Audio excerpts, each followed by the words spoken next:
Hello दोस्तों, स्वागत है एक बार फिर से आपका मेरे चैनल पे लीगल न्यूज 127 पे।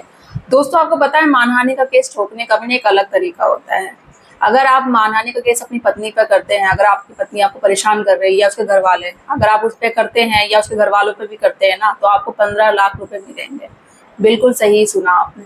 अब कैसे मिलेंगे, क्या करना पड़ेगा, वीडियो में एंड तक बने रहना पड़ेगा आपको, जब भी सारी डिटेल समझ में आएगी। और आप मेरे वीडियो पे नए हैं तो चैनल को लाइक करना, सब्सक्राइब करना बिल्कुल मत भूलिए, ताकि और भी लोगों तक ये इन्फॉर्मेशन जा सके। अब हुआ क्या है, एक नया जजमेंट आया है, उस जजमेंट के अनुसार मैं आपको डिटेल सारी शेयर करूंगी। जैसे पहले मैं आपको बता दूं, मानहानि का केस जैसे पुरानी जो धारा थी आईपीसी की 499 और 500, पहले हम उस पर करते थे मानहानि का केस। अब जबकि 1 जुलाई से जो कानून बदला हुआ है उसमें 356 की धारा है। इस केस के अनुसार आप मानहानि का केस कर सकते हैं। अब इसमें 2 तरीके हैं, एक तो सिविल के थ्रू कर सकते हैं, जिसमें कि आपको अगर पैसा चाहिए पत्नी या उसके घर वालों से, अगर आप उस पर मानहानि का केस कर रहे हैं, ठीक है। सेकेंड आपका ये है कि आप क्रिमिनल कर सकते हैं। क्रिमिनल में इसमें ये होगा कि आपको, अगर आप अपनी पत्नी को जेल पहुंचाना चाहते हैं उसके लिए, बट शर्त यह है कि इन दोनों में से आपको एक ही करना पड़ेगा, दोनों नहीं कर सकते।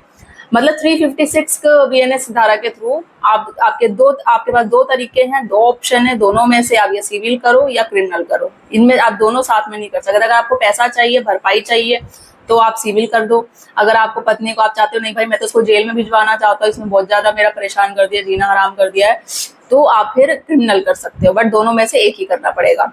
अब ये जो जजमेंट आया है दिल्ली का ही। मैं जजमेंट की लिंक आपको डिस्क्रिप्शन में दे दूंगी, आप अच्छे से रीड आउट कर लीजिएगा, पढ़ लीजिएगा, ठीक है।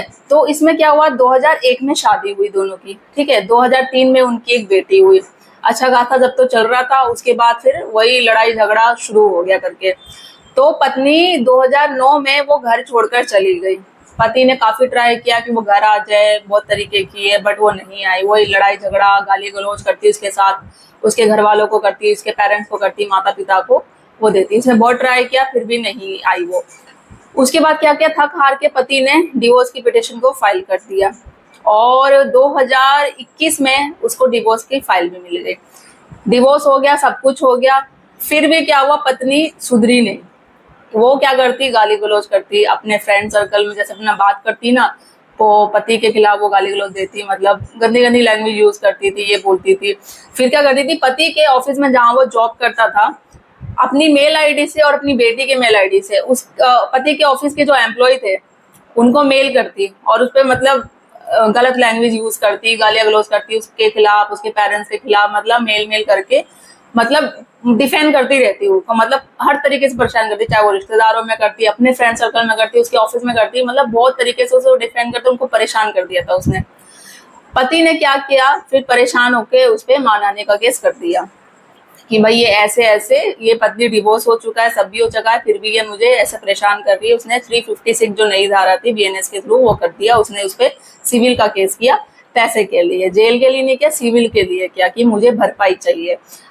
जब कोर्ट ने सारी चीजें देखी, समझी, देखा कि हाँ भाई ये तो सारी चीजें सही है, मतलब डिवोर्स होने के बाद भी। और उसने एक बात और करी थी, जब स्टार्टिंग में क्या किया था कि 498, आपको एक मतलब वैसे मैं एक जनरली बात बता दूं, मतलब काफी पति ये सोचते हैं ना कि भाई पत्नी ने तो हम पे 498 का केस कर रखा है और वो हमें डिफेंड भी कर रही है साथ साथ। अब जब वो 498 का एक तो झूठा केस कर दिया उस पर, जब झूठा केस खत्म होगा, 498 केस हम पे खत्म होगा, जब ही हम केस कर सकते हैं उस पर मानहानि का।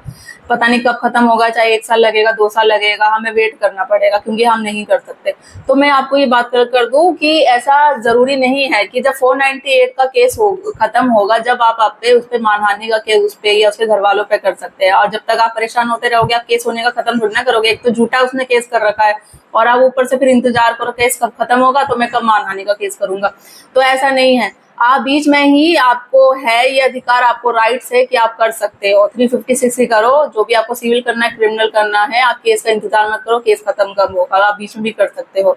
जैसे उसके इस जजमेंट के अनुसार पति ने काफी पहले ट्राई किया कि भाई वो वापस आ जाए, नहीं आई, फिर उसने डिवोर्स की फाइल केस कर दी। 2021 में उसको क्रूरल्टी के बेस पे ही वो डिवोर्स अप्रूव हो गया, डिवोर्स मिल गया। फिर भी पत्नी नहीं सुनी, जैसे उसको परेशान करती रही, मतलब फ्रेंड के थ्रू, उसके घर वालों को, उसके मतलब हर तरीके से उसने डिफेंड करना छोड़ा नहीं। फिर पति ने क्या किया, जैसे मैंने बताया, उस पर मानहानि का केस कर दिया। जब कोर्ट ने सारी चीजें पढ़ी, देखी कि हाँ ये सच में, एक तो उसने 498 का केस झूठा किया, तो हर तरीके से तलाक होने के बावजूद भी वो उसको परेशान कर रही है, उसके पेरेंट्स को, मतलब हर रिश्तेदारों में वो कहीं भी नहीं छोड़ रही है। मतलब अब मैसेज दे रही है, व्हाट्सअप कर रही है, मेल कर रही है उसके पति को, ऑफिस में मतलब एक होता है ना एक बेइज्जती सी करना, हर एक जगह थे, तो मतलब उसके घर वालों का उसने जीना हराम कर दिया था। फिर उसने जैसे मानहानि का केस कर दिया। जब कोर्ट ने सारी चीजें देखी, समझी कि हाँ भाई ये तो पति सही है, इस पे इसके तलाक होने के बावजूद ये पत्नी ऐसा कर रही है, फिर कोर्ट ने क्या किया, उस पे 15 लाख का जुर्माना कर दिया कि आपको 15 लाख देने पड़ेंगे। और वो चीजें अप्रूव हुई और पत्नी को 15 लाख रुपए पति को देने पड़े। तो इस जजमेंट के थ्रू भी आप इसका यूज करके, इस्तेमाल करके, अगर आपके साथ भी ऐसा हो रहा है, क्योंकि ऐसा नहीं कि होता क्या ना, लोगों को काफी चीजें पता नहीं होती कि भाई मानहानि का केस करें हम या ना करें। तो ये वीडियो इसलिए मैंने सोचा ये जजमेंट आई है आपके साथ शेयर करूं। अगर आप इंफॉर्मेटिव लगी होगी तो आप इस जजमेंट को पढ़ लेना, मैं डिस्क्रिप्शन में दे दूंगी। आप अपने केस के फैक्ट के अनुसार आप इसे यूज कर सकते हो।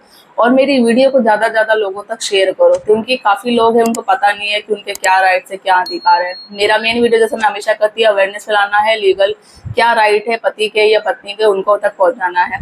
अगर आपके साथ ऐसा हो रहा है तो आप वेट मत करो, अपने केस का, जो भी आप पे केस हो रखे हैं उनका नहीं, आप बीच में भी आप केस कर सकते हो 356 की धारा का यूज करके। डीएनएस जो नया हमारा कानून लागू हुआ है, उसमें आप सिविल करो, क्रिमिनल करो, जो भी आपको लगता है, बट एक ही, जैसे मैंने बोला, एक ही आप केस कर सकते हो कोर्ट के थ्रू जाके। और हाँ, आपको भी 15 लाख रुपए मिल सकते हैं, बट आप जब अच्छे तरीके से चीजें करोगे। तो मेरा मेन काम है कि आई होप गाइज आपको ये सारी चीजें समझ में आ गई होगी। और अगर कोई आपके सवाल होंगे तो आप कमेंट में करके मुझे बताइएगा। मैं कोशिश करूंगी आपके हर एक सवाल का जवाब देने के। और इस जजमेंट के थ्रू आप, अगर आपको कोई हेल्प मिली होगी, आप पढ़ लीजिएगा और अपने केस के फैक्ट के अनुसार आप यूज भी कर सकते हैं इसको। तो जल्दी मिलती हूँ मैं ऐसे ही एक इंटरेस्टिंग वीडियो के साथ। तब तक के लिए थैंक यू।